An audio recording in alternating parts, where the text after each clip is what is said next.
एक खूबसूरत सब्ज वादी में 4 नन्हे खरगोश रहते थे, मिन्नी, मुन्नू, बबलू और नीनू। वो खेलने कूदने और गाजरें खाने में इतने मसरूफ रहते कि अक्सर स्कूल खाने और सोने के वक्त को भूल जाते।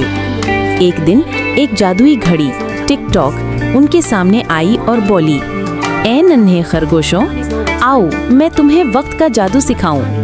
फिर घड़ी ने अपनी सुइयां घुमाईं और सब खरगोशों को घंटे और मिनट की सुइयों का मतलब सिखाया। जब घंटे की सुई आहिस्ता चले और मिनट की सुई दौड़े तो समझ जाओ क्या वक्त हुआ, सुबह, दोपहर या शाम की घड़ी।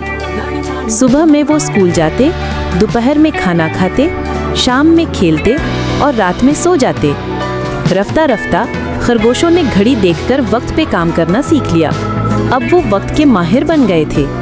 टिक टॉक ने खुश होकर कहा, जब वक्त पर चलो तो हर दिन खुशियों से भरा होता है। सबक: वक्त की पहचान बच्चों को नज़्मो ज़ब्त सिखाती है और जब ये रंग, कहानी और मौसीकी के साथ हो तो सीखना खेल जैसा लगता है।